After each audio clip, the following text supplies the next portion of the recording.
parliamentary election is happening tomorrow because of, some reasons, either by the court or by the electorate themselves who are involved in some kind of violence, so to say.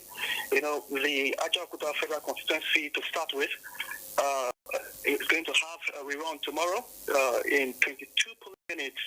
BR South and Ichua, Opaja, Chadana, and many more that I cannot mention right now. That election was cancelled on the ground that the result sheets from that area were not signed by the presiding officer, and so the court declared that a rerun be carried out, and that is what is going to happen tomorrow. Now, for the Kogi West Senatorial District supplementary election, on November 15, 53 polling units were cancelled, owing largely to the fact that it's either there was overvoting or violence, which disrupted the... Okay, let me not, let you go on and on because of, some other information we want from you. Now, in terms of security, is it light or heavy?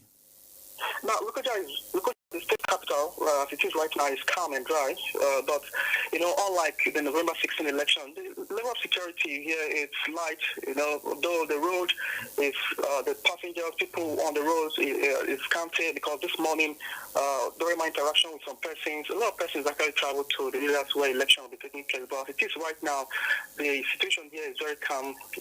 Minimal security, personnel mounting some major roads, but not as it was on November 16th. All right, finally, where and when can we begin to, expect results? Fisayo, the collection of results is not a problem, but the electoral officers bringing the results from some parts of the state is where the problem lies. Now, from the history of Kogi State in terms of collation and all of that, there are two particular local government areas, some wards in the state where it is very, very, it's always, they are the only local government areas that are collated last. Why? Because their location is very, very far. They have to cross the river, before the results down. Usually from Lokoja to Kupa, we call that Kupa South and Kupa East. Now, the result from that place is always the last declared because of the difficult terrain. So, usually, when election holds on Saturday, by evening, the officers will start returning, the collation officers and all of that will start returning to INEC Collation Center. And from tomorrow evening into Sunday, hopefully, those areas I mentioned, North, East, and South, will turn in their results. And by Sunday, we're hoping that they will all turn in their results, and we'll get who is the winner at the end of the day. Thank you so very much, Charles Alpha, reaching us from Lokoja. I know that if you have to swim, you swim to get to those results. Thank you so much. Moving on, it has been an unending season of elections in 2019, and stakeholders are now hoping for a sustained period focused solely on delivering the dividends of democracy through development-focused governance. Now, Dr. Abiodun Adeniyi is an associate professor of mass communication, a regular on this program, and head of Department of Mass Communication, University Abuja. He joins us today again on Political Update. Thank you so very much. Thank you, my pleasure. You heard from Charles there. Yeah. It has been, protracted, period of season of elections. Now we'll hope that at least after this, we'll have a breather and then begin to look at governance. We should actually hope for nothing else but a breather. It's unfortunate that we are having supplementary election in Kogi, but we have to understand from the point of view of the umpires that they're just trying to make sure that the process is sacrosanct and that the winner actually emerges, in a process that you describe as peak and span. There will be little or no complaint. But it's been a long-fought battle, and we're expecting that by the end of tomorrow, we should actually see a conclusion. The personalities involved in the Kogi West election are actually strong personalities, and you probably cannot take it away from them that they mean well for their people. But unfortunately, only one person will emerge at the end of the day. But we need to come to an understanding that whatever INEC comes up with at the end of the day, the only avenue for protest should be the regular courts of law, and we shouldn't resort to self-help at the end of the day. Let me ask you this question. In terms of the conduct of the exercise, we should have learned some lessons exactly, from the gubernatorial elections, which was, of course, done concurrently with this election on the 16th of November. What are the things coming forward that the umpire should be looking out for so that this process is seamless and we can then continue to move on in terms of governance? Yeah, Fisaya, that's exactly what we keep thinking about, that we need to learn from every election. We were saying earlier that we should have learned from the general elections to improve on the Kogi and Bayelsa state selection. But of course, there were downsides, and it's unfortunate that at the end of the day, civil society organizations, election monitors even went as far as asking that the processes should be cancelled, that they were not transparent. I would rather warn that at this point in time, the umpire, the Independent National Electoral Commission, that it should sit around the table once more with stakeholders and review what happened so that we can use it again to improve on future elections. That's the point we keep making. But each time we make this point, we'll see that at the end of the day, it seems as if nothing much has changed.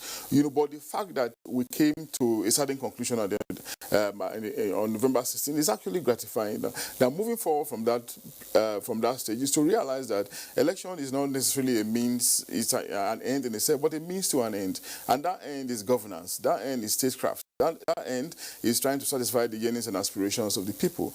Once results are declared, the owners or the next part of call should be the courts of law, while the ones who have been declared winners and sworn in, should face the business of statecraft in the interest of the people. That's the point, really. I appreciate the report of your correspondent there, saying that some terrains are difficult, but of course I also expect that INEC will have made plans, to prevent those distance problematic plays from being clogged in the wheel of quick release of the result. We do not want this to extend beyond Saturday evening or at best Sunday morning, so that we can put this to rest and face the business of governance. Fisayo. Now let's look at it like this. These are not the only set of off-cycle elections. Very soon we'll go to Nambra, go to Edo, go to Ondo, and all that. And a lot of people are counting money, and the cost of the processes are already groaning, thinking about looking at the expense of this one, and then already projecting to how that would hit again our economy in terms of preparing for that. What can we find perhaps cheaper ways of doing this? I'm not sure there's anything we can do about that for now, because democracy is not a cheap system of government anywhere in the world, and it's a system of government we voted for, that we opted for, and of course a system of government that we know that guarantees participation and involvement, gives the citizens, the voters, a sense of pride, a sense of belonging, and it integrates them directly or indirectly through their PVCs into state crafts and all of that. That's where their power lies. Their PVC, their power lies therein. They get some level of self-esteem through their PVC. So that's what democracy is. It's not cheap, it's expensive. We have opted for it, we have voted for it. The onus on us is to continue to find ways of funding it. And I'm sure government and all relevant agencies are ready. They are not complaining. And every so often we see how government prioritizes the funding of election. We have seen it in the past, and it is continuing. I'm not sure INEC will complain about funds, really, because it's something that we have opted to do, and if any state or any level of government, if it falls due for them to do their election, it has to be done. There's no option. There's no other option, Fisayo. All right, let's move on now. We'll come to another issue on Political Update today. But moving on, the All Progressives Congress has commenced the process of reconciling its aggrieved members in the South-South geopolitical zone. The party's zonal caucus meeting held in Abuja attracted party faithful from across the 6 states in the zone. APC stalwarts, including the national chairman, Adams Oshomale, said top on the agenda of the meeting held behind closed doors is a dialogue to explore peaceful means of settling intra-party crisis. We must make extra effort to ensure that wherever there is disagreement, we work hard to resolve them. In resolving one disagreement, it is not going to be a permanent solution, because the environment is dynamic, the organization is dynamic, and therefore issues, as you settle one issue, another one will open up. What is important is that we must have an attitude that is open to talking through differences with a view to building peace. Let us dwell on what unites us instead of those things that separate us, that divide us. There is nothing that's impossible that we cannot achieve if we all decide that we can effect reconciliation. It will be good that we explore means and ways within the South-South to reconcile our people when they are in disagreements. APC's victory in the November 16 governorship elections in Bayelsa State was acknowledged as a boost to the acceptability of the party in the region. Moving on now, the African Parliamentary Union has implored parliaments across Africa to, as a matter of urgency, carry out legal reforms that will provide favorable grounds for youth political participation. This was part of recommendations at the 42nd Conference of the Union in Djibouti. Our own Ignatius Nkwo was there and brought back this report. Canvassing significant youth participation in Africa has never received more attention in the African Parliamentary Union than now. Delegates at this conference, who are mostly leaders of their national parliament, are not happy with the level of youth involvement on the continent. The delegates believed that the best constitutional support to increase youth participation is the provision of quota system, especially in parliament. For youth contribute to the democracy, peace and the rules of law, many factors are needed. Education, employment, and health come to end. This union should serve as a melting pot for African solidarity and empowerment of our youths. How to make our people, enrich them, develop them both intellectually and even infrastructure-wise. The union was also particular about the provision of conducive environment for African children to excel academically. Chief Whip of the Nigerian Senate and leader of its delegation, Orji Uzor Kalu, took the dividends of President Muhammadu Buhari's social investment and school feeding program to the forum, where it was recommended for other African countries. And the issue of youth, President Buhari has already signed an act that all youths about 21 years old should go to the house of representatives. They are signed today. So we are giving the youth and women opportunities to participate in all levels of our time. Midway into the sitting, the Nigerian delegates raised a point of order which seeks to ensure strict observance of the union's rules of proceedings. We don't know what is going to be discussed. Maybe it will be discussed against our country, we don't know.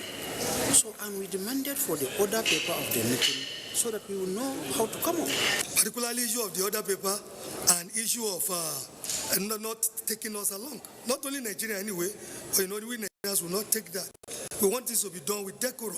Whenever it comes to funding, they will always ask for assistance. But when it comes to positioning, they will always gang up together to say, oh, we're big brothers, so we should allow the smaller countries to be in front. But I've told them that it's not going to be possible anymore.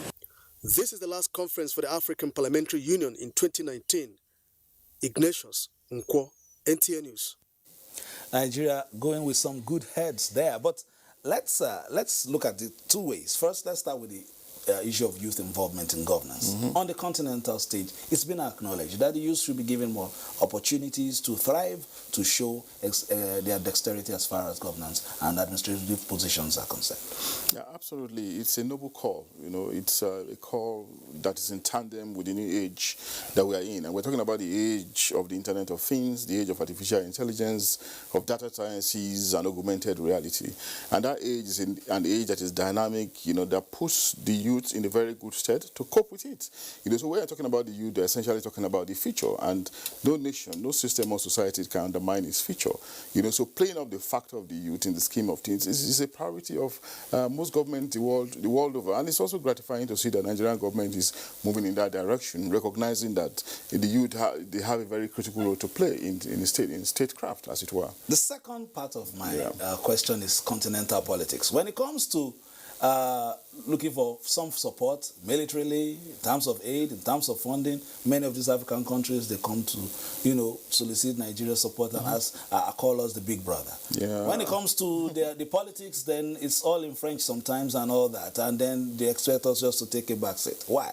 Yeah, well, it's all part of politics. There's politics everywhere. If you see politics in the family, politics in organization, in the country, and of course you expect it at the intercontinental level. So if we are seeing it at the African level, it's not out of place, But don't forget, Nigeria is a very powerful country, a nation of 200 million people, one of the strongest economies, if not the biggest economies in Africa.